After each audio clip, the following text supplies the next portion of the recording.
नमस्कार किसान साथियों, मैं भीष्म कुमार इंदिरा गांधी कृषि विश्वविद्यालय से पीएचडी कृषि कीट विज्ञान विभाग का छात्र हूं। आप सभी का पुनः हमारे चैनल में बहुत बहुत स्वागत है, अभिनंदन है। किसान साथियों, मैं आप सभी को एक बहुत अच्छी जानकारी देने वाला हूं, तो कृपया वीडियो को लास्ट तक देखेंगे और वीडियो को स्किप ना करें ताकि आपको कोई भी जानकारी छूटे ना।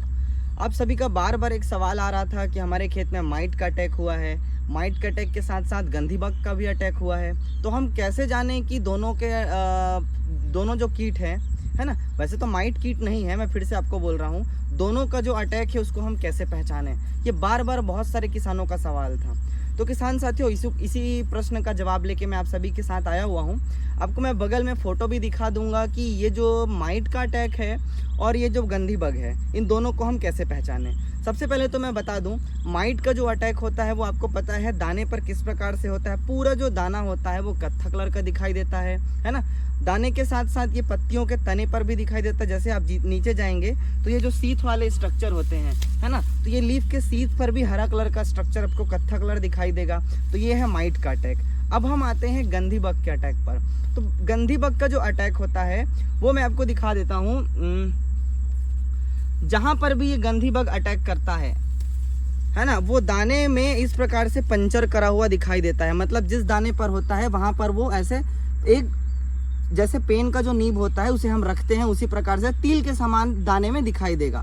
तब हमको समझ जाना है कि ये गंधी बग का अटैक है। लेकिन अगर हम वही बात करते हैं कि माइट में क्या फ़र्क होता है, माइट जब भी अटैक करता है दाने पर तो ये कुछ इस प्रकार से दिखाई देता है। हमको देख रहे हैं पूरे दाने का कलर बदल चुका है, दाने का रंग कैसा हो चुका है, हरे से पूरा भूरा हो चुका है ना। मतलब ये पूरे दाने पर इसका प्रभाव दिखता है, तो ये माइट का अटैक है। यहीं पर हम बात करते हैं गंधी बग का। तो गंधी बग का अटैक केवल एक तिल के समान ही दिखाई देता है। किसान साथियों, ये जो दोनों ही जो माइट हो गए और ये गंधी बग, ये जो कीट हैं, ये दोनों ही धान के लिए नुकसानदायक है। नुकसानदायक कैसे हैं? क्या हो अगर किसान पूरे 3 महीने 2 महीने मजबूती से एकदम मेहनत करे और हमारे पूरी मेहनत को ये कीट अगर चूस ले। ये दोनों ही क्या करते हैं, ये जो गंधी बग है वो भी दुग्धावस्था में ही अटैक करता है, अर्थात ये इनके अटैक करने का पीक समय होता है गंधी बग, है ना। तो गंधी बग से बचाव करने के लिए भी हमको जरूरी है, माइट से भी जरूरी है हमको बचाव करना धान को। अब ये दोनों अटैक करते हैं तो हमारे धान में होता क्या है, ये दोनों ही जब धान में अटैक करते हैं तो हमारे धान में बदरा होने लगता है। अब ये बदरा क्या है? बदरा अर्थात धान में क्या होता है, इस प्रकार से बालियां तो बनता है लेकिन बाली के अंदर बिल्कुल भी कोई दाना नहीं बनता, मतलब इसमें कोई भी दूध नहीं भरता। ये इसमें पाए जाने वाले दूध को अपने निडल जैसे ऐसे इस प्रकार उनका जो माउथ होता है, उनका मुंह होता है, वैसे पंचर ऐसा होता है, ये दाने में अपने मुंह को घुसाकर पूरा रस को पी लेते हैं। तो किसान साथियों, जैसे गंधी बग का जो अटैक होता है, जब आप खेत से गुजरोगे तो इसका नाम से समझ आ रहा है गंध आना, इसी के आधार पर इसे गंधी बग कहा गया है। वैसे मैं आपको बार बार कहूँगा कि खेतों में नीम जनित जो भी दवाई है उनका उपयोग करें, ज़्यादा पेस्टिसाइड का उपयोग ना करें। नीम क्या करता है, पौधों को हल्का से कड़वापन लाता है, अर्थात इनमें ये गंधी बग का अटैक उतना नहीं हो पाता, है ना।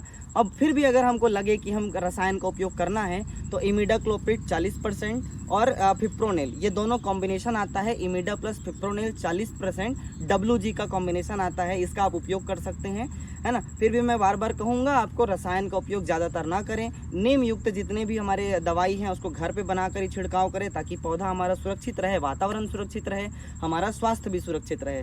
धन्यवाद किसान साथियों। इसी प्रकार जानकारी के लिए हमारे चैनल को लाइक करें, सब्सक्राइब करें और जितना ज़्यादा हो सके किसानों तक इसे शेयर करने की कोशिश करें ताकि हर हमारा जो वीडियो है, हमारे जितने भी किसान भाई हैं, पूरे देश के किसान भाई, छत्तीसगढ़ के किसान भाई सब तक पहुँच पाए। आप सभी का सादर अभिनंदन। नमस्कार।